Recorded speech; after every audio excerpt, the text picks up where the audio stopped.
Michigan Governor's Council on Genocide Education following the passing of the law in 2016 mandating the Armenian genocide be taught in all Michigan public schools.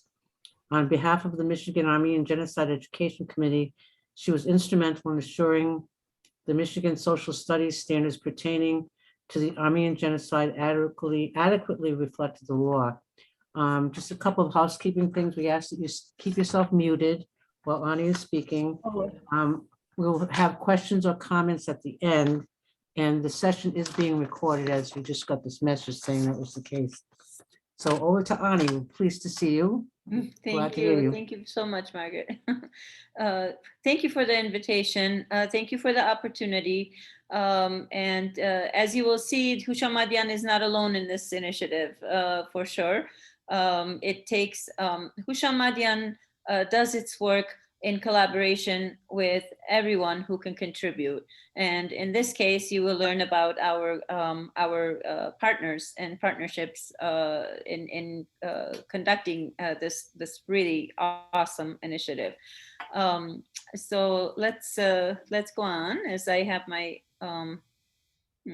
let's see, there we go.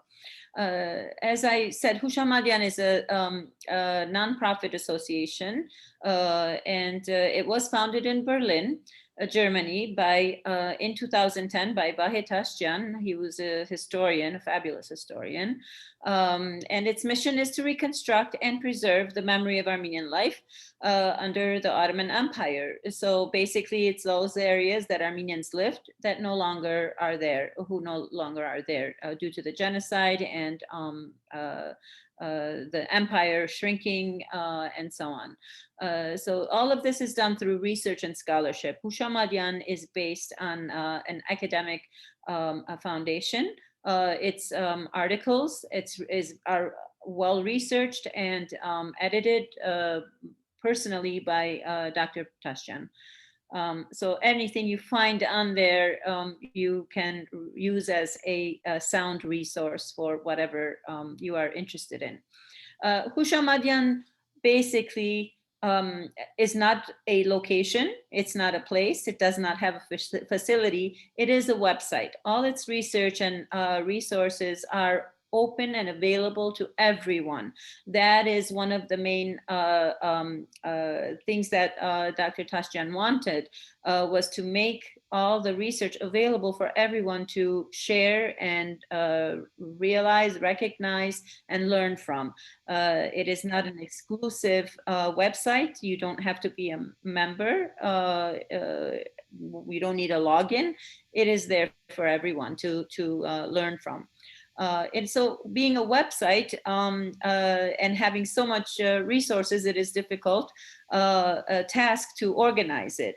Houshamadyan has decided to organize it thematically. So under themes, you can find a lot of places, a lot of items, everything is there, and it's very engaging. With a click, you can search many different aspects. It has the open digital archive, which is really wonderful because this is where the collections of family owned items, whether they're photographs or documents, stories, this is where all of that comes together. So Houshamadyan has this archive as a way to preserve the life that was there, the Armenian life in the homeland, against the odds of right now, all odds against it, whether it's intentional, a lot of it is intentional, some of it by conditions of time and weather and such. We are losing a lot of our monuments and places and identities within our homeland of historic Armenia. So this is a digital way to preserve who we were, and what life was like. And a lot of these things are found in family collections. So we definitely partner with everyone out there, all of you. Our research encompasses all aspects of history of Armenians under the Ottoman Empire, preservation of culturally valuable artifacts of all kinds, so that could be tangible, anything, but also intangible. And those things are such things as games, customs, songs, and dances. And that's what brings us to our topic tonight. New initiative, new partnership, new dance section. Um, Dance experts were the ones who initiated this project first and foremost, and came to Houshamadyan, asked Houshamadyan if we would like to partner, if we could be the place where they could bring their expertise for us to house and for us to be part of Houshamadyan. Of course, Houshamadyan was naturally interested because it fits our mission. And collaborating with Vahid, the work began. It was the responsibility of the US office, since this was being done in the United States, for us to organize and work the logistics of how we're going to do this. So these regional dances and village dances survived mostly in Armenian communities of the United States. It is unique because it's more in the US that it was preserved and not as much in some of the other countries. And that's what makes it very unique and very worthy of preservation, because if we don't do it here, it's likely it's not going to happen anywhere else. It's just not any other place.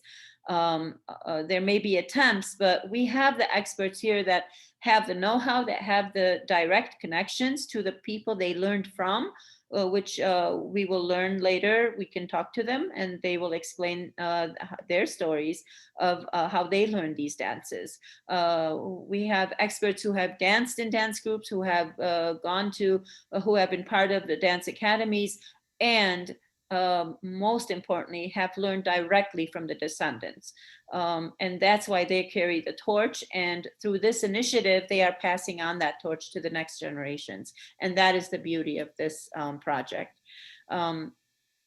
Experts were holding the extensive meetings already for, I think, more than this past year, in order to think and list what dances there were, what was the most important ones to start preserving, to put on that list. What should we start with? And their discussions were absolutely amazing. I was able to take part in some of them. And even when we were documenting the dances in Boston, it was absolutely intriguing. More than anything else, listening to them tell their stories, discuss the steps, where each one of them learned from, who they learned from, and the instance of what they learned, and even arguing at times about which way they should go, or which hand or which foot or which arm should go first. And that was really exciting for me, just to see that collaboration amongst the experts to come to the consensus of what it is and what to pass on. And that's what I was trying to tape on my own phone mostly, was their conversations. And I guess I was interested in that anthropological aspect of that weekend. So that was intriguing for me. Houshamadyan takes on this project, and he takes it on from filming to the final product. So this is where Houshamadyan comes in. We organized the videographer, the facility where we would like to film, and how this is going to be produced and finalized and published on our website. Our intent is to have the dance showing the steps, and then to have an explanation of the dances, so that they can be passed on to the next generations. Anyone who listens, watches, can learn them easily. And I think we accomplished that with the first series, and they are not published yet, but soon will be. Houshamadyan not only preserves, but revitalizes our traditions to pass it on to the next generations. And that is what is really the heart of Houshamadyan. What's the purpose of collecting if it isn't just going to sit there like a museum? It's not. It is to pass on and for people to learn, enjoy, and carry it on. And it is part of our identity. So we are thankful to all of these experts who have firsthand experience from the survivors who are passing it on to the next generation. So meet our dance experts. These are a few pictures from the taping. And you may recognize a few of them. Our, at least for me, the contact person, it was a team effort for sure, but for me, the contact person was always Carolyn. And Carolyn was the one who kept in touch with everyone else, and she was kind of our liaison. Carolyn is from Maine, and she has extensive experience. She's been teaching dances for 40 years. She's had a number of groups. She recently retired from the Smithsonian, although that word retirement just doesn't match up to Carolyn, because I just found out she's taken on another directorship of a museum.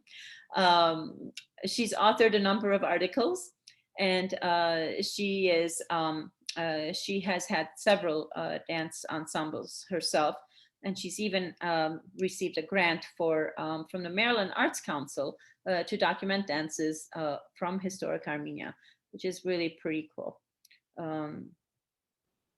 Our next experts, long time, especially in your area, I think most of you know, Susan and Gary Linsinanyan.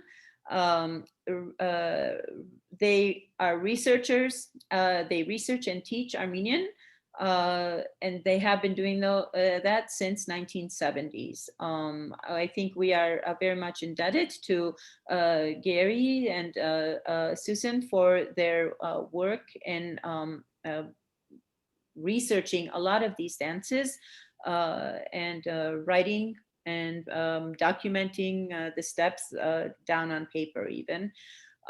They've published many articles as well, and they continue to work as the curators at the museum, the Armenian Museum of America. So that was wonderful. And I have to say thank you to also Gary and Susan for helping to host the other experts from out of town that weekend. That was extremely kind and generous of them, and for helping with the musicians and organizing that whole end. So we do appreciate that very much. Our next expert is Robert Harotunyan from New York. Robert directs an Armenian dance group that is dedicated to preserving the dances of historic Armenia.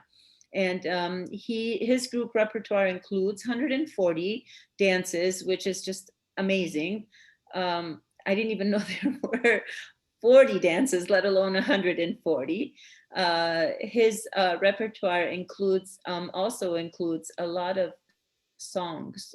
He has a beautiful voice. I enjoyed very much listening to him as he sang and danced at the same time to provide the music. And some of those dances required a song. They were called yerkbar, song dances, where the singing was part of it. And that's how it was performed and enjoyed in those days. And last but definitely not least, our next expert, Tom Boghikian, which probably does not even need much of an introduction, because I think a lot of people already know him. Recognized worldwide as an Armenian dance researcher and teacher, his repertoire includes 400 dances. He began collecting dances in the 1950s, and he studied at State Choreographic School in Yerevan, which was pretty amazing what the stories that he told about how he was dancing the choreographed dances, the performances on stage, and then realized and learned that they're the authentic steps that need to be preserved, and then he pursued those even more. He continues to lead workshops and classes with his wife, Cherie King, who is also a professional dance instructor, and we were fortunate to have both of them that weekend. filming regional Armenian dances in Boston. So those of you that are from the area will probably recognize this hall. Um, Filming the first set of dances in Boston was in August of 2021. I say the first set because this was the first of the series that we hope to continue. As you heard, 140 dances and 400 dances. There are a lot of dances. And obviously it's going to take a number of weekends to prioritize and go from there, documenting them. We are indebted to the Armenian Cultural Foundation, who graciously agreed to be the setting for our filming. They were very, very kind to allow us to utilize the space. We moved huge carpets, we moved furniture around. We kept the gentlemen there, Dr. Ara Ghazarians and Dr. Nishan Gutsuzyan, such wonderful gentlemen. Without any trouble, they allowed us to stay until very late hours. We did not, this was our first experience with filming, professional filming, and it does take a very long time, we discovered. So next time around, we have different ways of planning so that it's more efficient, but we do appreciate that. We also need to thank the Armenian Museum of America and Jason Sohigian, who was also very kind to allow us to use the museum. So we did some dances there, and those were to recorded music, whereas the ones at the foundation were to live music. And we do again appreciate everyone's contribution in allowing us to do this filming. So it is definitely a community effort and not just one, it's not coming from one place. Directing from Berlin. This is Silvina Dermagardician. Silvina is our wonderful, wonderful project artistic director of Houshamadyan. Everything you see on that website has Silvina's touch. From all the videos, all the recordings, all the sound, all the design of Houshamadyan is all attributed to Silvina. And she just has the touch. She'll take something that is nothing and produce this beautiful, beautiful product that you think came from historic Armenia 100 years ago. And it was difficult to do this without her there because I am by no means in the business of artistic directorship or have any kind of talent filmmaking. But I was happy to sit in the director's chair, just to sit in the chair, and took direction from Silvina so that we can present something that is very easy to see, enjoy, and learn at the same time. So it has to be entertaining and educational. The lighting has to be right, the sound has to be right.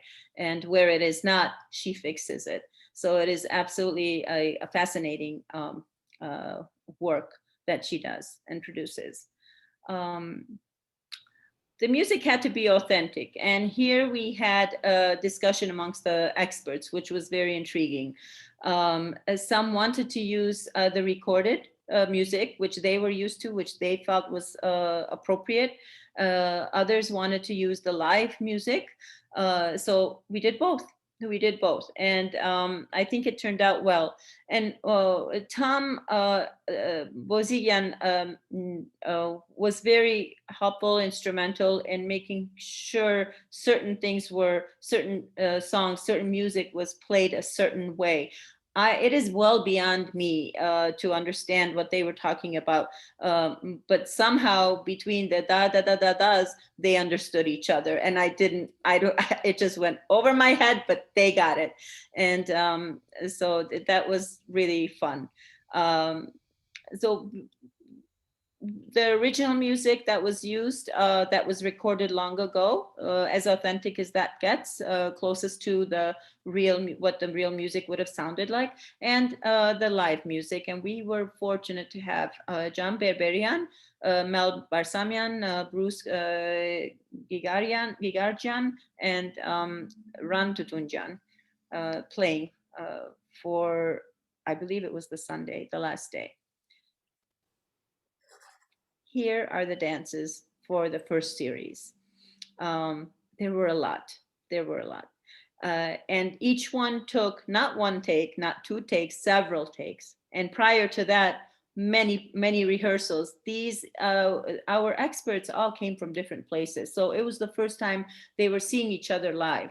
When they were doing their meetings, they were literally dancing on Zoom from each other, everyone in their own living room or kitchens or wherever there was space, and practicing and showing each other the steps, which step, this way, that way.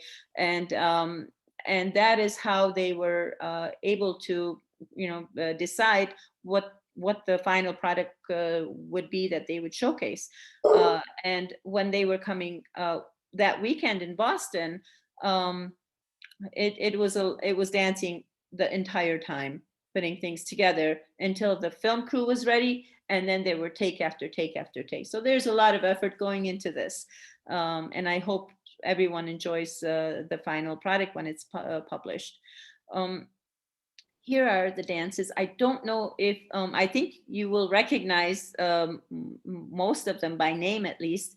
Medaks Tashkinak, Kherpan, and Hosh Bilezik from Garin. So those of you from Garin ancestry. Zanarbar from Kharpert, Bijo and Govduntsibar from Sepastiar, Pampuri, Daldala, and Lepolele from Van, Kesab Tsibarer from Kesab, Shaveli Mushik from Erzurum, Chungush Halay from Chungush. That's not enough. Now we did the tamzaras.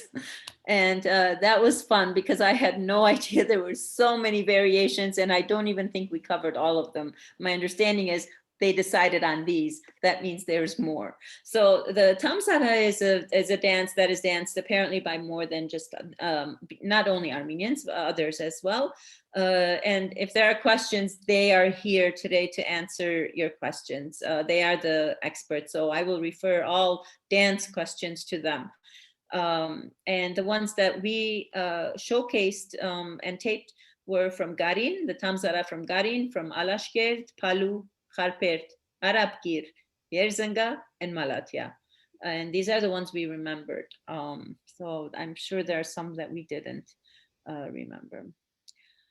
Houshamadyan in the United States was formed, as Margaret read, in 2016.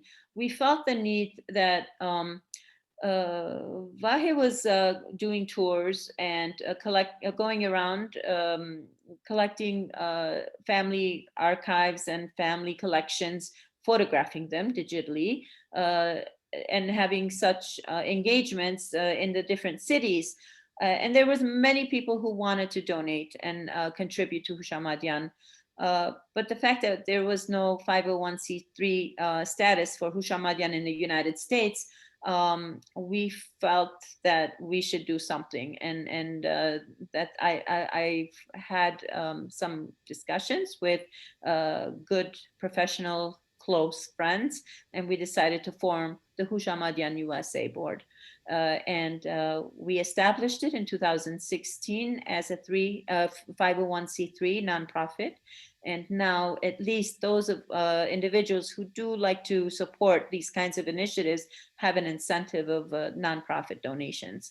And our board members are Michelle Landonian, Ed Boghikian, Alice Nigosian, Ed Harutunyan, and Lara Nersesyan, and myself. So it is a small board, and we oversee all things that take place regarding Houshamadyan in the United States. We have translators here. Sometimes we have, with the genealogy conference, we set up tables and we facilitate the collection. And pretty much anything that relates, and such as this project, we worked out the logistics for this project in Boston. So that is what I have, and I did want to share just a few clips with all of you from that weekend, which was pretty fun. And I wish we were back. And here are Tom, Carolyn, and Robert rehearsing until the videographer was ready. And there's Cherie. No.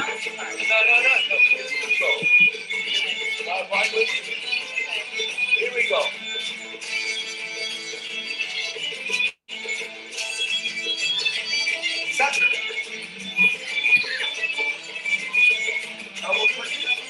Repeat.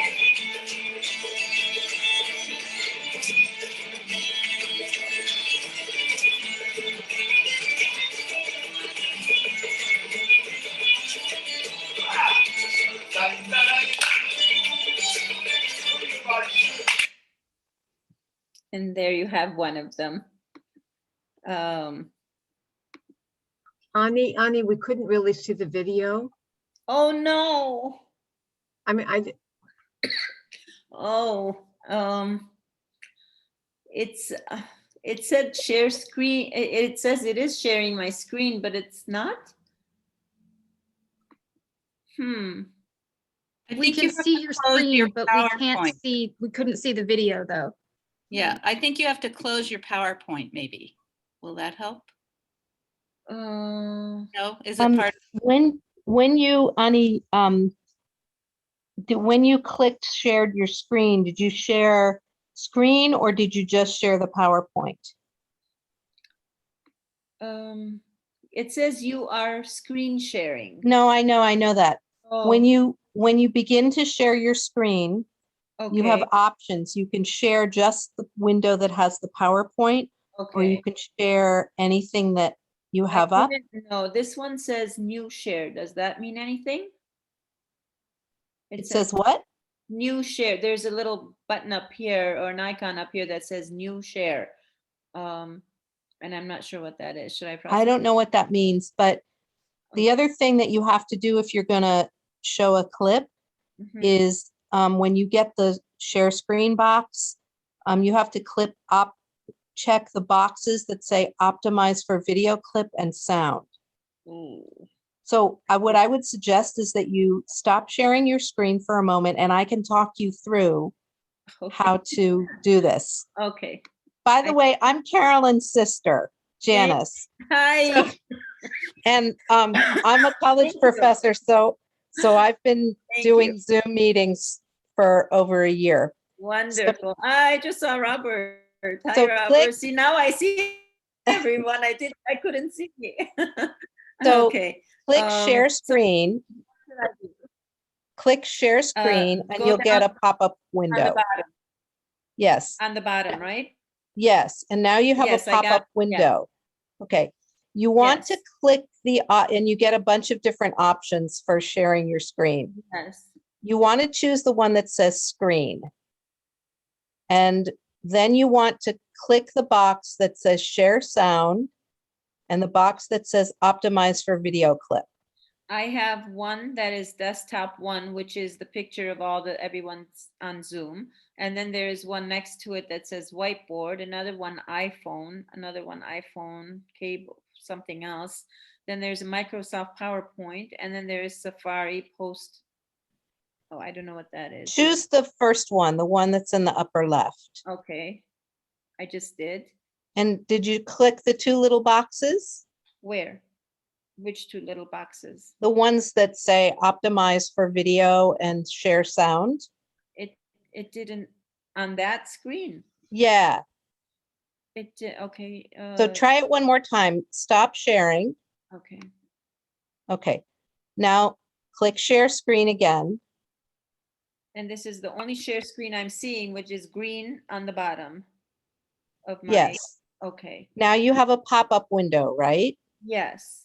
Look at the Share very sound- bottom, Oh, on the very bottom. I just saw it. Okay. And now two they're. little boxes. Yes. Yes. Yeah. They are now checked. Okay, and then click the upper left Okay. of your windows. Okay. Try that. Now you should be able to pull up wherever you're showing the video, wherever the video is. Okay, so let me try it one more time. There, Yes, now we can see the video clip. Okay, so should I play it again? Yeah. sure. Okay. No.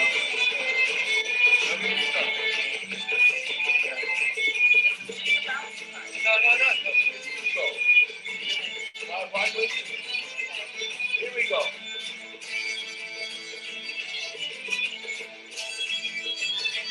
Stop it.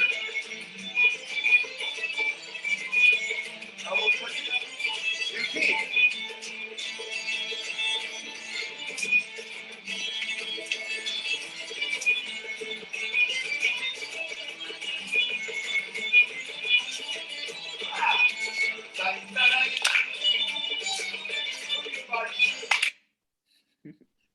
Sound sync is off. The sync is not on.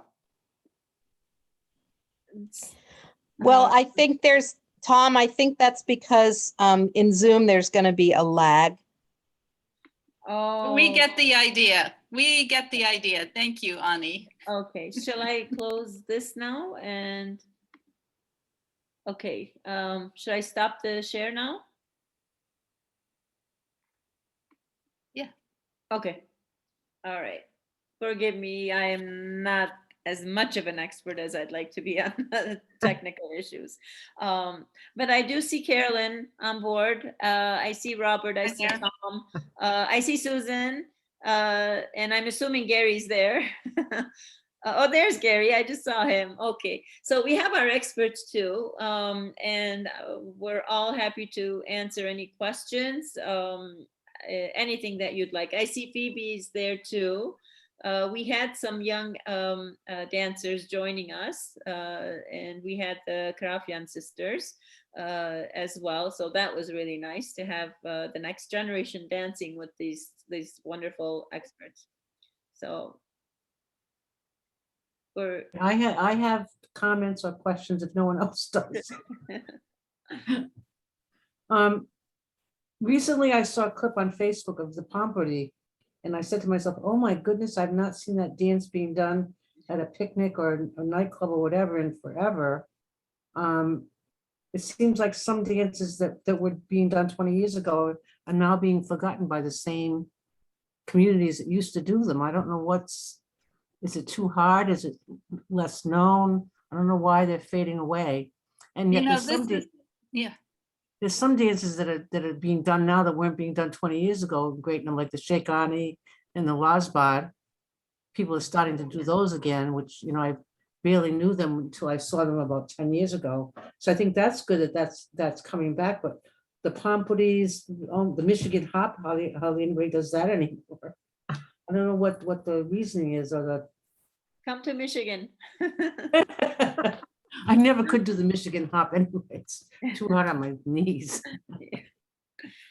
I think that's the whole point of this project, is that we wanted to first, archive, document the dances that are in danger of being lost. And a second phase, perhaps, of this project is to revive them, either, people watching these videos and copying, or all of us, going out and doing more teaching. But you're exactly right.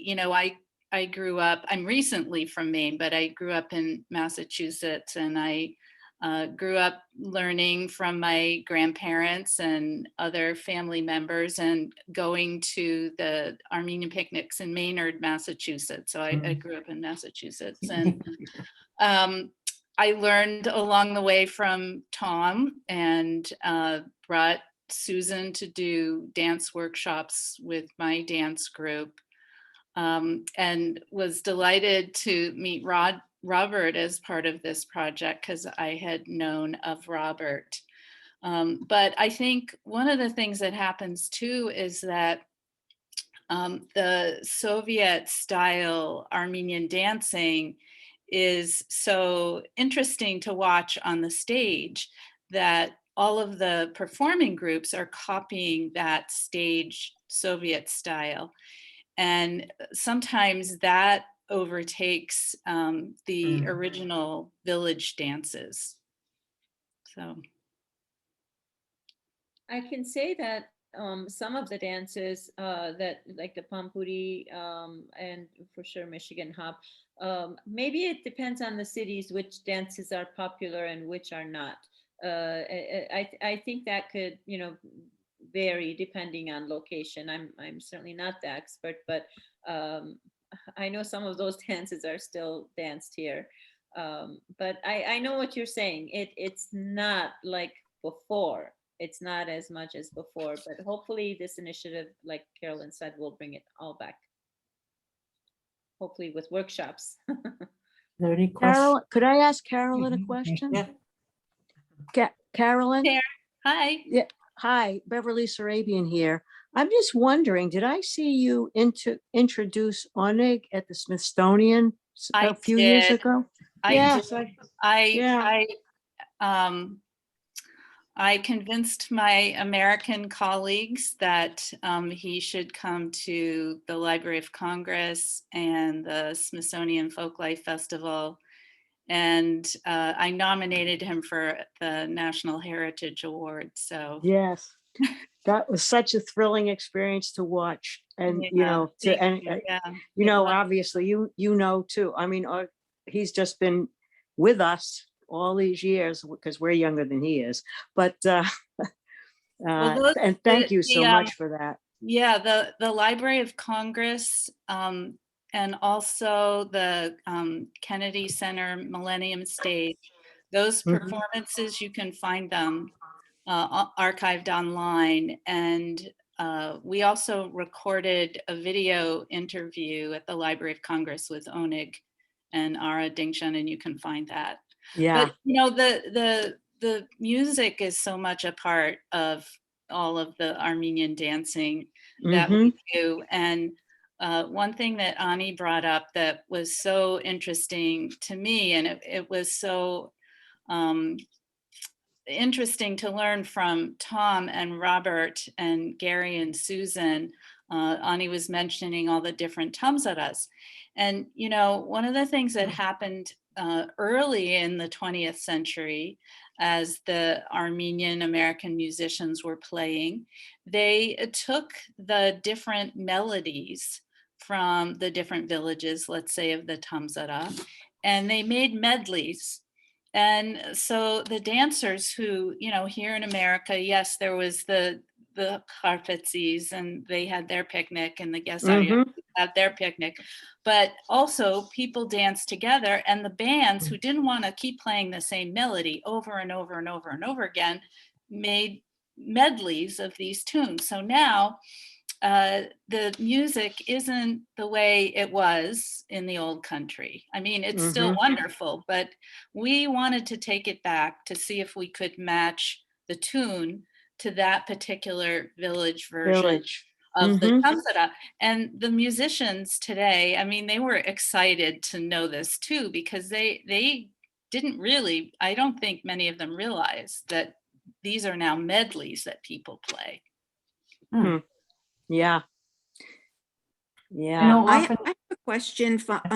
Hi, this is Camille Gregorian. Sorry, I don't feel like putting my camera on after a bad day at work. But Ani, I think I understood you to say that the really historic dancers were mostly preserved in the United States. And so I just curious, maybe from the experts, why do we think that happened as opposed to like the diaspora in France or in other parts of the world? Why did we in the United States preserve them and not other places? Would someone like to answer that? I would only be guessing on this one. I think Gary or Tom, maybe. Gary's about to, you're muted, Gary. Susan's trying to unmute, I see. Yes. Okay. You're still I think, muted. yeah, I think they would have the perfect research for that.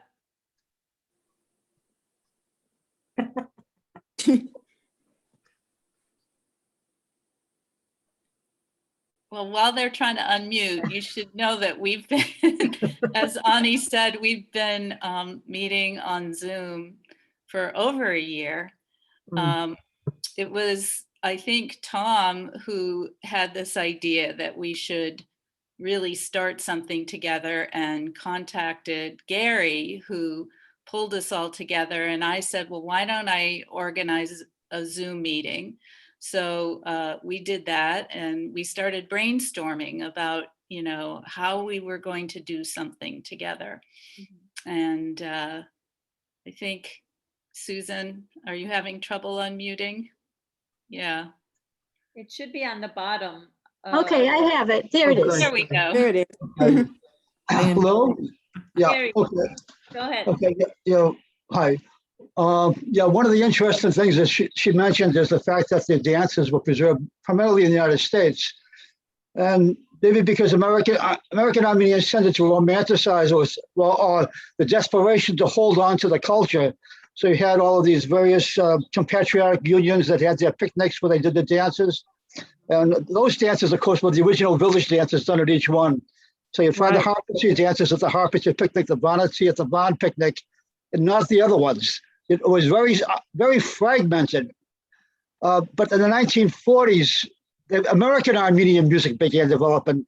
The Boghikians, Artie Barsamian, different kinds of sounds, which was mixing everything together. And so these dances got mixed together a bit too. But yeah, if you went to France, you couldn't find dances there. Houshamadyan from New York was very excited to go to the Gemaran back in the 1950s because she was going to learn real Armenian dances at the Gemaran. She got there and nobody knew any dances. They were learning dances from her because she was an American Armenian. She did the dances at picnics. They didn't do that because the village dances were peasant. Peasant is low class. You don't want to do that. You know, we're more sophisticated now. We go to educated. We don't do the village dances. But America didn't have that stigma. We had no problem with doing the dances. So it was almost a classism thing then. It's, you know what I mean? Like, okay, yeah, we don't want to be peasants anymore. So they didn't do it in maybe France, but that's really an interesting perspective. I never thought about that. It's not, I understand that perspective. I've heard it before. I've heard that before. That, you know, it's village. It's not, you know, Classy. and it's that mentality that does exist, you know, or did exist in, you know, certain places. It's almost like, yes, we are now, you know, sophisticated. We are now living in the towns and cities, not and you know, maybe that's what it was. In some places I have heard that, like, you know, we don't dance like that. So, and maybe it was trying to get away, you know, in some places, maybe it was trying to get away from that stigma of, you know, being villagers, but I don't know, but I have heard that from some people. For sure. And you know, It I is want to interesting add because that Tom has been going to Armenia and teaching one of the groups there, Boghikian. And Gagik has learned from Gary and Susan and Robert as well. So they're also in Armenia who are very influenced by the, you know, Soviet ballet masters. They're trying to revive this, but they're learning from the American experts. I actually, if I can find the video, I'll try to share that again. That group that is trying to maintain the authentic dances, which they did learn, like you said, from Tom, and I didn't know Gary too taught them. I didn't know that, but when my friend Michelle and I were in Historic Armenia touring, the two of us, we did a private tour for our own researches. It was in 2013. We were going to Hemshin, and we heard that the Armenian dance group is going to be in Ovacık in Dersim for the Munzur festival. We say Munzur, they call it Munzur. And we changed directions. We went straight there. I said, I have to see this, an Armenian dance group coming to historic Armenia and dancing Armenian dances there. And sure enough, we got there, they came, they're all wearing Yera Queen t-shirts. They take out the Yera Queen Teroshag with the, the flag. And I'm saying, like, this isn't historic Armenia. We're surrounded by Turks. We weren't surrounded by Turks. We were surrounded by I think the majority, a lot of them, descendants of Armenians. So very well, they were invited by the mayor of that area. They came and they danced these dances, and everybody was just so interested and looking to see how they were dancing. If I can find the video right now, I'll be happy to share it. These are the dances that they learned from Tom and apparently Gary too. So it is coming back. He's taking that. It's good to see. It's nice. All right, I see Janice has a question. Yeah, actually, a comment, and I'm gonna speculate about the French Armenian community. And I'm doing a thing that scholars are not supposed to do, which is to speculate without data. I'll just disclose, I'm a gender and women's studies professor. So, and I do work on Armenian Americans, but I have not studied the French. But what I do know is that in the 1890s, during the period of kind of a awakening and flourishing of intellectual and artistic life in Constantinople and the Western urban areas of Turkey where the Armenians lived, many Armenians wanted to go to Marseille or Vienna. They wanted to go to Europe. They went to study. And so the communities in France may well be have been more populated by, more heavily populated by sort of intellectual and class elite people. And so that idea of not being connected, not wanting to be connected with so-called peasant culture may have in fact preceded the genocide diasporas. I'm just speculating. We have to go consult our sources, but you got me kind of thinking about it. It's a pretty interesting question, why, dance persists in one place and not the other. It is interesting. I'm not able to find that, which I'm really upset about because it would have been a perfect example. This group also that you're talking about, they have many YouTube videos, so you can look them up. I will do that. I will do that. How would you look that up? What's What is there a keyword? Yeah, just look up Karin Dance Ensemble. Spell it? G. I don't remember if it's spelled with a G or a K. Okay. Karin, Karin. You can look up Usti, which is Goghic teaching dance, for instance. Okay, I have a question on the Sheikhani and the Lazbar. Every time it's done at a dance, picnic, whatever, people speculate as to where it came from. One is Assyrian and one is from the Laz people of the north, near the Black Sea. Does anyone know specifically exactly where these dances came from? And are they considered Armenian or what? Well, I know that, can you guys hear me? Yep. Oh, okay.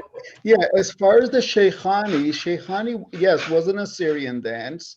And that originally, it means, as far as I know, it means Ishkhan or prince, a prince's dance. And this is like kind of their national dance. That is Assyrian, but Lazbar, there were different Black Sea communities. They were Armenians, Turks, Greeks who lived in the Black Sea. And I read from an article that Gary wrote years ago about a movement of Laz Christians, or be it Armenians or Greeks, around in the 1860s. They moved south. And this is probably why we have Lazbar maybe in the Sepasta region or the Garin region. And this is why we probably do it.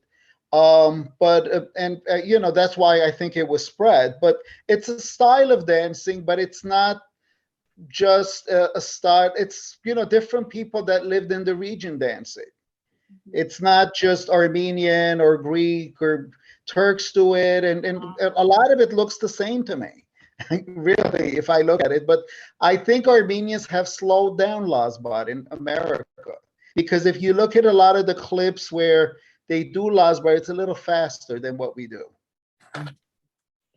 I did find the video of that dance.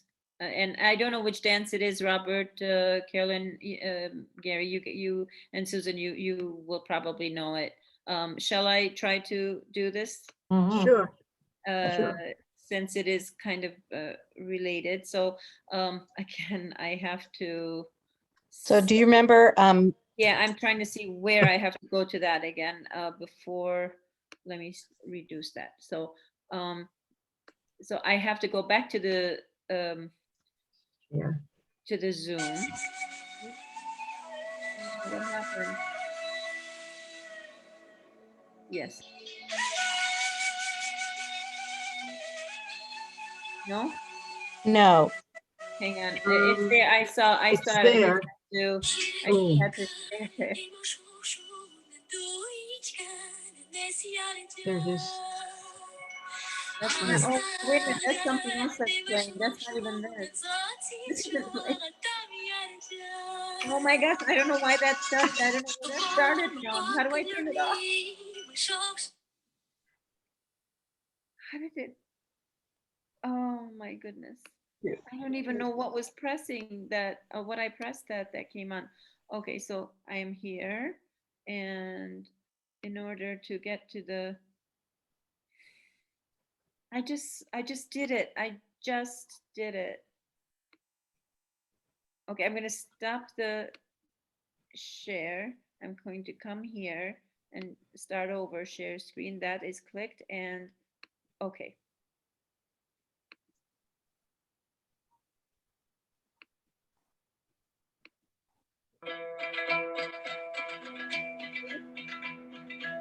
No?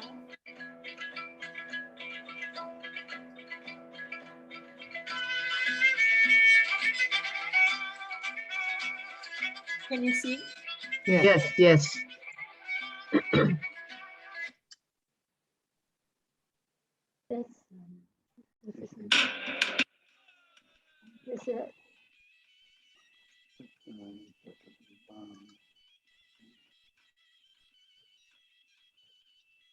This is a vanity dance. Vanity dance? It's from yeah, I know this dance. It's a form of a kerdze, but it's from a place called Moks near Shadach. I've learned this. Na na na na na na na na na na na na na na.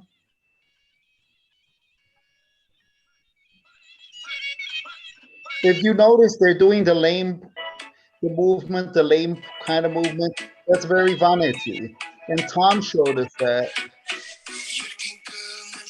What makes it a vanity movement? Yeah, that, the Dahi style and Total style.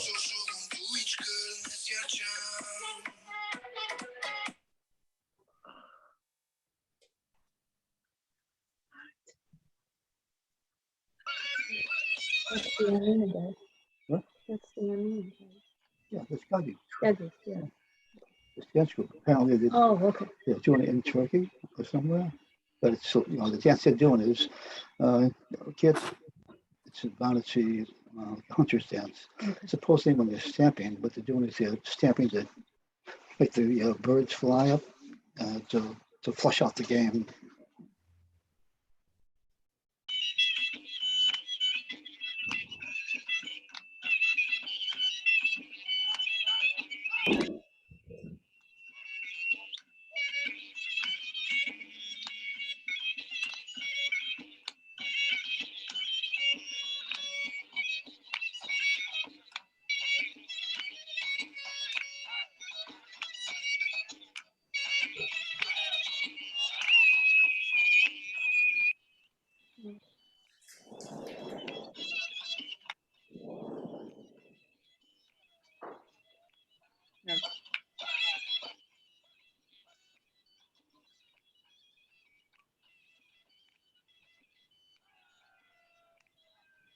would men and women have danced together back then, or they're just doing it, because it's modern times? Basically modern times. The dance the kids see, that stamping dance, where they're stopping as they go forward. That's theoretically that's the hunters flushing game out, birds, etc. So they'll jump and then you can shoot them or kill them. So, Wow. so it has a functional to it. And is there any significance to the handkerchief in all the dances when people hold a handkerchief? Is there a Barbashi. significance to that? There's a barbashi, the line leader, isn't it? Yeah, So it's they just to always held the indicate that's hanky. the leader. Okay.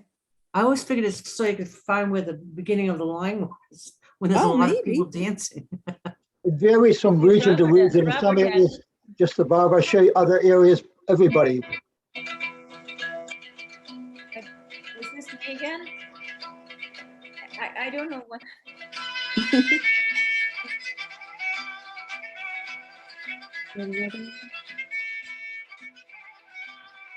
It can't be me. I don't have anything on. I'm sorry. Not I. Regarding the Tashkinag, I remember when we were taping off and Robert was saying something about, I don't know which dance was it, Robert? You said that they always bent down and the Tashkinag had to go low and then you brought Yes. it up. Can Correct, you talk correct. about that? Of course. So I actually I studied with Arsen. He was my first teacher, Arsen Anushian. He was the last director of the Armenian Folk Dance Society that was formed in 1937 in New York. So what he thought, the way he would teach us the styles of the different regions, he said that the Garin region, when they went forward, first they would have the handkerchief, it would touch the ground and their right foot actually would be going toward the left and then they would move forward and then their body would be straight. He said this was their style. And I know at least 3 dances that we did where this style was present of, the handkerchief, the barbasha would actually touch the ground and would go forward. But I also want to comment about what we were just talking about historic Armenia dances. So if you look at the Western Armenian dances, it's very rare you will see a solo dance, a female dance. And maybe it's because in historic Armenia, maybe we weren't as safe as we were in the Russian side, who knows? However, yes, I think a lot of times men dance together and women dance together. I don't think they always dance in I think they dance separate. That's what I'm saying. I don't think they, like today, the way we dance, like the Hale, for example, I think was primarily a men's dance and men dance together. But apparently my grandmother, my father would tell me in Antep, they would do a Hale with 50 people and sometimes the women would dance together. So I don't know. In But I Michigan, we know there was a always form separation. in Michigan, we always form the men's line and then the women's line. That's Yes, what I've we've done seen that. here. I've seen that. Yeah. So anyway, it's any other questions? Anything else? I can say that we are getting close to publishing our the first of the series, the first dance. So soon, very soon, and hopefully we'll have you'll see a few articles in the Armenian papers about that, and it should coincide around the same time that we'll publish. Are all of you do all of you get newsletters from Houshamadyan? Yes. Yes. Okay, Yep. and there's also the website too on its own, and then the Facebook page. So whenever something new comes up, you will definitely you'll see it. And if not, just send me your email, and I will pass that along. I do have a question. What's the next city? Are you going to go back to Watertown or? No, because we are most here in Michigan. I'm here. Michelle Andonian is an artist, photojournalist, video project director herself, who is on our board. We're fortunate that she's with us, that she's on our board. I think we can utilize her talents, and logistically, it'll be so much easier for me to organize and do the logistics here in Detroit, that, in my own town where I know everything, than try to do it from long distance. It was difficult, but I have to say, I have to thank a lot of people that helped me. I had Houshamadyan, who did a lot, Helen Ayanyan, helped. These are all local people who helped me, friends and people I met on Facebook and our genealogy group. I asked for help and people just poured in with volunteers. Heather Krafian, who I know as Heather Apigian because she was from Michigan, and our classmate. She was wonderful. She sent her daughters when we needed young people to participate. George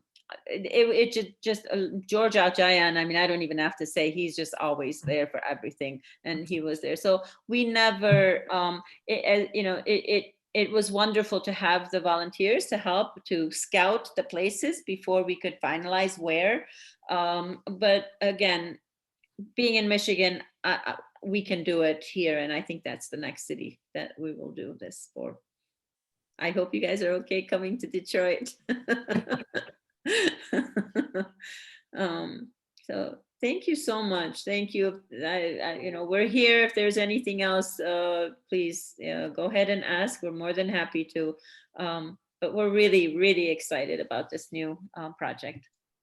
Thank you, Ani, and everybody. It was very, very fun. Thank you. Thank you. Thank you. Thank you for hosting. Thank you. It's fabulous. Absolutely fabulous. Maybe Tom will do a little dance for us before we. Where is Tom? I don't today. see him anymore. I was hoping he would help answer some of the questions. He would often jump up in our Zoom meetings and start dancing. So I was hoping he would do that today, but Tom, we want to see you dance. Tom? First, Well, maybe the next time. Yeah. Okay. There's a question from Janice about how you can get on the mailing list. You mean the mailing list for Houshamadyan? Yeah. Yeah, we just need an email, and you'll get Houshamadyan notices in your email. Otherwise, if you would like to, if you have a Facebook, you can join the Facebook, and every new article, everything that's new will just automatically come to you. They're really fascinating articles. They're really interesting. Well, definitely they are. And I always don't get put it. in the chat. Sorry, Robert, go ahead. No, it's all right. Yeah, I get all the new articles, whatever's new, I get it in my emails, and Yes. they're great. They're great. In English, Armenian, and Turkish, so it's all the bases. All three languages. All three Yeah. languages. And that means that Houshamadyan has that many, and we have a whole staff of translators in different parts of the world. Houshamadyan has people working for Europe, United States, in Turkey, in Armenia, and just all over. They were just in Greece, and they did another whole long weekend of collecting and archiving, digitizing artifacts and stories, photographs, all of those things that are in those private homes that have a little bit of the history for our entire nation of historic Armenia. So putting all of those together, I always say it's like everyone has a piece of the puzzle. And when you come together and you put it together, then you see the picture, then you see what and you're preserving it too for future. So it's just an awesome project. I would like to say in a small way, AHARI, the Armenian Historical Association of Rhode Island, is got an initiative of the similar thing, calling it Chronicles, and we want to interview the first generation after the people came from during the genocide. Yes. Because those people are dying off, and we're going to lose their memories, and we're afraid, and we know it's happened. People are just throwing things away. I can't tell you how many times we've heard that, and over. There was even I remember Dr. Richard Hovhannisyan, one of the conferences I went to at UCLA, and he mentioned we were late with the first generation, and now we're late with the second generation. So we need to, we need to get on that. I know it's being done, I think, but excuse me, not at the pace that it should be. It should be more expensive, and no, I totally agree. It once it's gone, it's gone. Yeah. Yeah. Can't get the stories. So yeah, that's the urgency, is to do it now. Yeah. So thank you. Well, I want to thank the experts, first of all, for joining me and being here for me, being my crutch, because I couldn't answer the dance questions without them. I could only answer, about Houshamadyan. So thank you for joining me and being part of it. Thank you for the invitation. Thank you, everyone, for coming and listening, and for supporting and encouraging Houshamadyan. We very much appreciate it. Thank And you. we hope you enjoy. We hope you enjoy the first sets of dances coming out soon. Thank you very much. Really, thank you. Thank you very much. Wonderful. Buddy. Yeah, buddy. Thank you, Ani, buddy. and for all your hard work, and Yeah. thank you, Rhode Island, for supporting her. I see Janice teaches at Rick. I'm sorry. So you live in. Yeah, I live in Rhode Island now, Oh, so my goodness. I'm Carolyn's sister. Yes. Okay. Nice And- to meet you. Come to Well, I Michigan don't with think- Carolyn. Nice to meet you We're too. alumni. At a hurry. Janice, Pardon? Join us at a hurry. She's in Rhode Island. Okay, I see. Okay. Yeah, and my daughter, Phoebe, is also here. Okay, yeah, I saw, yep. And Phoebe. Phoebe danced with the group in the Oh, good for her. movie. So Good. that was pretty exciting. So Good night, everyone. Right. Okay, Take good care. night. Night. Martha, I would be happy to do, if you ever wanted me to do a presentation of my research or anything like that, I'd be happy to do that. Oh, I would love that. Yes, okay, let me just. Her email's okay. right here on the screen, Martha. Did you see that? I put it in the chat, Oh, okay, all my right. email. Yeah. Okay, all right, well, let me see. Let me get it. Oops, where's, okay. Oh, here, okay. Okay, you're at Rick, okay. All right, Yeah. thank you. Okay, I'll get in touch with Sure. you, okay? Great, Okay, thank you. yeah, sure. Okay, have a good evening. Good, buddy. You too. Goodbye. Nice to see you all. Bye, Bye-bye. Susan. Bye, Gary. Buddy. Good night, everyone. Good night. Oh, sweet. Linda Johnson.